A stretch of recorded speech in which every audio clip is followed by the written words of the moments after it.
So let's solve this problem. Propane initially is saturated vapor at 400 kilopascal in a rigid tank or a rigid container.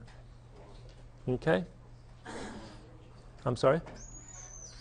The propane is heated until the pressure rises up to 600 kilopascal. So the pressure goes from 400 to 600 kilopascal. Why? Why does the pressure go up? It's being heated. Changes in kinetic potential energy are negligible. For the propane as the system, show the process on a PV diagram. Show the process on a PV diagram. So we just sketch our general pressure volume diagram. We'll go ahead and put the dome on there. What's the name of that point at the top of the dome? Critical point. And we want to locate state 1 on this diagram. Clicker question, don't call it out. I'm going to say, is state 1 in the vicinity of where I set a circle and say, and is it near this point, A? Or is it around this zone, B? Or is it around this zone, C? Or around this zone, D? Or around this zone, E? And is 30 seconds enough for you to answer that, or should I give you more time? Where is point 1, state 1? Where do I put it on the PV diagram? I'm going to give you a little more time. And there you go. Where would I put point 1 or state 1 for this problem on the PV diagram?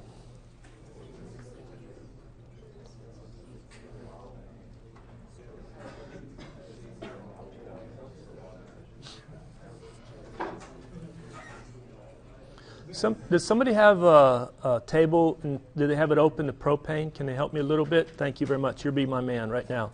Tell me, what is the pressure for the critical point for propane, just from your table? Can you read it off? Critical point, pressure? Yeah, pressure. It'll be the last in that first table for propane, the last entry at the bottom. Okay, 42.48 bar, true? How many kilopascal is that? 100, right, 10 to the 2 times that. 4,248 kPa. Is that right? Is that what that critical point pressure is? All right, so our pressure given for the initial state is how many kilopascal? 400. And it's probably down like here, 400. True? Now, where is it at? It's saturated vapor. How many people had to reread this first sentence of the problem at least 3 times, looking for key words? You got to reread problems. You got to read it 4 or 5 times. What exactly is, what's the key word? It's saturated vapor at that pressure. True? So, where's the saturated vapor? Well, it's over here, isn't it? So let's go ahead and put a point right there for saturated vapor. What's the best answer? D. D is the best answer. Let's go ahead and grade it. All right? D. All right. Now, the propane is heated until the pressure is 600 kilopascal. I'm going to ask another question. I don't want to clog up around here. Just say that this point, let's say that's our first state, state 1. In which general direction do I go to find state 2? Do I kind of go in this direction, that way? Answer A on a PV diagram. Do I go in this general direction? Answer B on a PV diagram.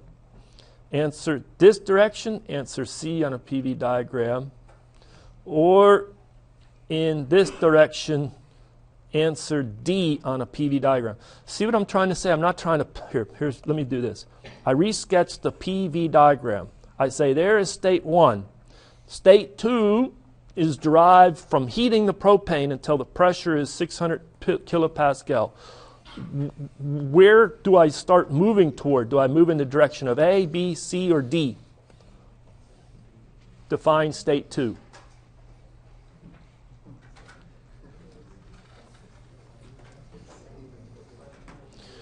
And I'll do this. I'll give you option E, which is anywhere in here, here, here, here.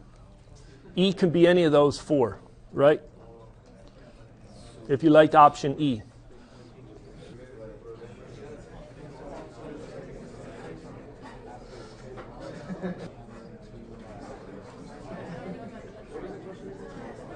Where is point 2 in relation to point 1? Which direction do I move to get to point 2? The final state, after the end of the heating.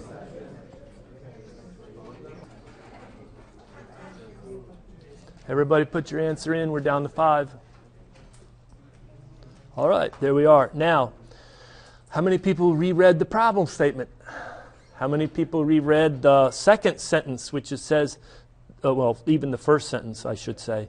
Propane initially is saturated vapor at 400 kilopascal in a rigid tank. What does rigid tank or rigid container mean? Is the volume going to change as I do something to it? Nope. If the volume doesn't change, what about the specific volume of the fluid that's contained in it? Stays the same. So this is the key wording needed, so that really tells you it's not pressure that's constant during the heating process, but what's constant? Volume. Now, which way are you going to go if you start heating something up in a rigid container? It's going to go up. So this is a line of constant volume, and I just have to figure out, is the pressure going up or the pressure going down? Pressure's going up. Answer, best answer was? Answer best is A. Correct? Makes sense? All right. Armed with that information, I go back to this diagram. I'm going to toss you a softball, easy one. Now, in what zone, now that we know that state 1 is there, in what zone, either A, B, C, D, or E, will I find state 2? Which zone, A, B, C, D, or E, will I find state 2?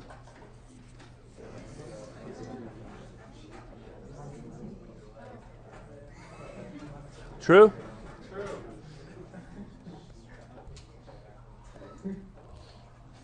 Oh well.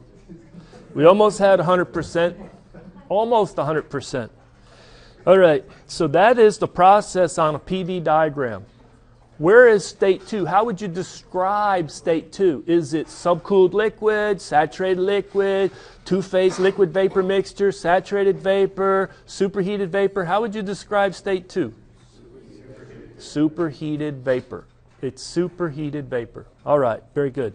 Now let's go to part B. Calculate the final temperature. Maybe I should have asked part A, A sub 1 or something. What's the initial temperature? What's the initial temperature? That's right. So basically, when you're brand new on a lot of these problems, go ahead and make kind of a list. Say, okay, this is my state 1. Okay, trying to organize information here. Is there any description that helps me with state 1? How about this? Saturated vapor. That's a nice description. And then I think about the properties. I think about P1, T1, V1, U1, H1, and we'll increase that list to like S1 later, but that's a long enough list at this point, okay? And we say, it's saturated vapor. Do I know, let's start at the top. Do I know P1? Yeah, let's put it in there. 400 kilopascal. Do I know T1? That's what you just asked me, Professor. But it's saturated vapor at 400 kilopascal. That's Tsat. That's the saturation temperature at that pressure. Who has a table? Negative 5.46 degrees C. Professor, I'm confused. How did you get that? You go to the table A17 for the propane. You go to the liquid vapor, and my most convenient input property is pressure. And so then I say, okay, I know it's in bar. What did we say it was? 400 kPa, which is 4 bar. So you come down here to 4 bar, and you read off, thank you very much, negative 5.46 degrees C. That's the saturation temperature.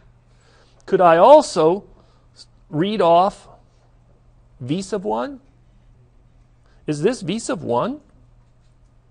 Is this U sub 1? And is this H of 1? Just like this was T sub 1? Sure, and now we can fill that out. If we needed U or V or H1, we have it. Okay, so we go back and we say, you know what? I don't know which ones, I'm a little uncertain which ones I need, so I'm just going to fill it all out. And this one is 418.0 kilojoules per kilogram.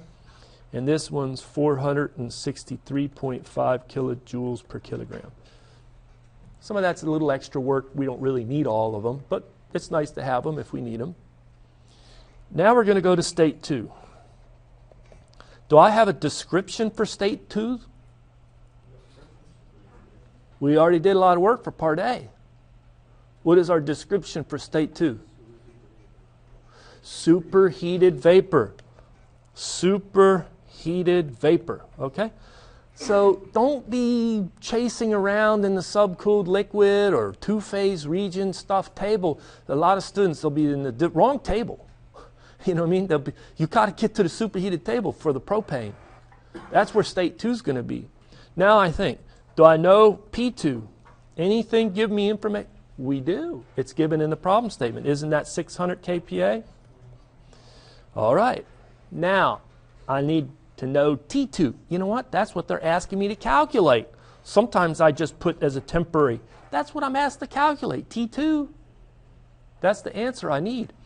So, can I get it with that information only? I need one more to really fix the state. V2. V2, right?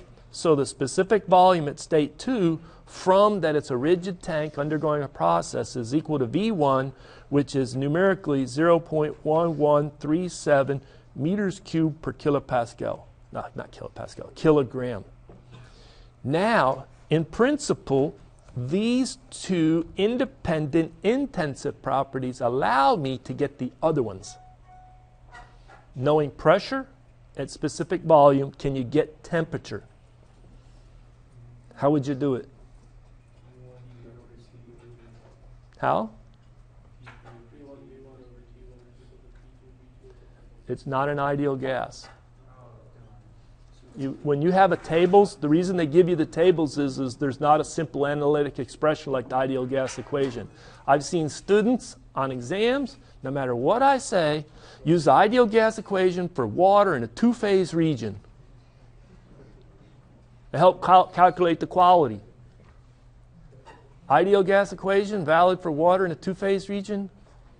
Everybody shake your head, no, no, no, we don't want to go there, we don't want to do that. So the key is you go to the superheated propane vapor table, get to the right pressure block. Is this the right pressure block of 6 bar? Yeah, it's 6 bar, 600 kilopascal. And then we know that that specific volume, U, H, and S, I didn't copy the headers, but I'm looking for 0.1137. Where is that at? Right in here, 0.1137. Guess what I have to do to get the right temperature at 2? Linear interpolation, you bet. So when I interpolate, guess what we find? It's 106.0 degrees C. Can I trust you that you could do the linear interpolation? Professor, if I mess up the linear interpolation on the exam, how many points am I going to lose? So many that you'll complain. All right? So you're not going to be happy. You're not going to be happy if you mess up the linear interpolation. So we jump back here and we say, good, we got this one to solve to be 106 degrees C, and we can box it. We can put a little letter saying, hey, that's the answer to part B. All right. Evaluate the work. I'll ask a clicker question here. The work in kilojoules per kilogram. Are they asking me to calculate cap W or lowercase w? Answer A or answer B. Are they asking me to calculate cap Q or lowercase q? Answer C or D. You have 4 choices. What symbol are you going to use to represent the answer to part C of this question? They say evaluate the work in units of kilojoules per kilogram. A, B, C, or D? Am I going to get 100%?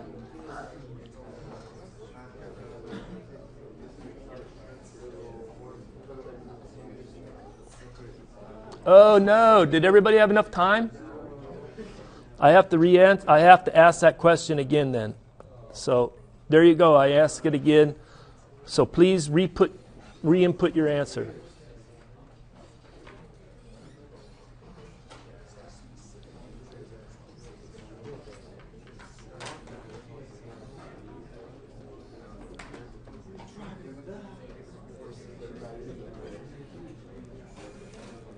I think we have enough time, so I'm not going to give you any more. Make sure your answer's in. All right. So this goes back to we learned the previous chapter. When you're interested in a symbol for work, we used letter W. When we're interested in calculating Q or using not the heat transfer, we use Q as the symbol. True? W, work, Q, heat transfer. All right. So these 2 answers were just ruled out. Not. Then it's looking at the units. We want kilojoules per kilogram. If they would have said, give me the answer in kilojoules, I would have been looking to calculate cap W. Just like cap U and lowercase u, right? One is per unit mass, the lowercase. So what's lowercase w? Work per unit mass. So the correct answer is, what is going on?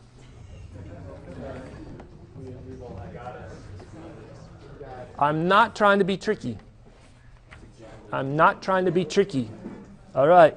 So what we're asked to calculate is the work. Somebody could say, I need the work from state 1 to state 2. You could add those subscripts. If we had a cycle, it would be helpful to add those subscripts because we only have one process in this whole problem. The book would leave them off. It would leave off those subscripts. And so I'm interested in calculating lowercase w for the answer for part C. How do I calculate it? Let me ask this question.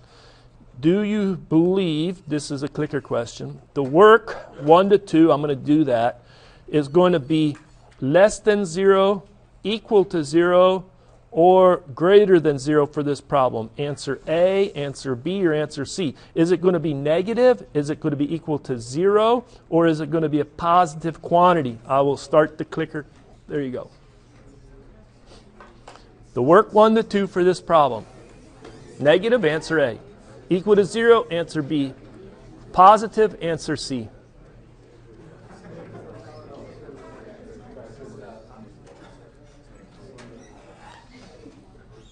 All right. So, what is the answer? Let's just grade it. Why is it 0, Professor? No volume change. The pressure changed, but no volume. You need to push something, right? In order to do the integral f dx or integral p dv. With no dv, no work. And so that's the correct answer there. Thank you very much. So guess what? Sometimes there is a problem where the student can just look at it and they say, oh, he can't ask such a silly little simple question.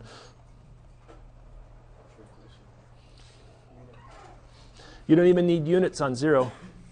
Distance of 0 millimeters is the same as 0 centimeters, 0 meters, 0 kilometers. Same thing with units on that. You can leave it off in this case. You won't lose any points, but if you wanted to put your units in, you could. All right. Make sense? Answer. Now let's do answer to part D. Evaluate the heat transfer. What's the strategy? The heat transfer. Can I integrate something PVD to get Q? Not really work. You can integrate from first principles. Heat transfer, you're almost always stuck. You have to go to the first law. So we write down the first law for the process. So Q in minus work out equal to U2 minus U1. Each of them are lowercase. I've written it on a per unit mass basis for a closed system. So work we already deduced was 0. Q is just a change in U. So I go back to my table and I say I need U2. True? So I go back to this table. I need to do the interpolation to get U at state 2. And it's the same in linear interpolation. And we get U at state 2. We find U2 is equal to 600.48 kilojoules per kilogram. Whenever you do linear interpolation, stop and look. Is it between the two values that I'm interpolating between? So many times on an exam, it's like, okay, I did the linear interpolation. I found it to be 793. What? Look, it's between 589 and 608, right? Pause every now and then. I'm just trying to help you. I want you to pass this class. I really do. So just take your time, deep breath, think about what you're doing on an exam. Do it quickly, but do it correctly. All right, so we jump back and we put in that it's, well, let's just leave the math of, this was 608 point, what was it, 48. So 608 minus the 418, and you get Q to be 182.5 kilojoules per kilogram. Any questions? Does it look good? Easy problem? Very good. Let's move on.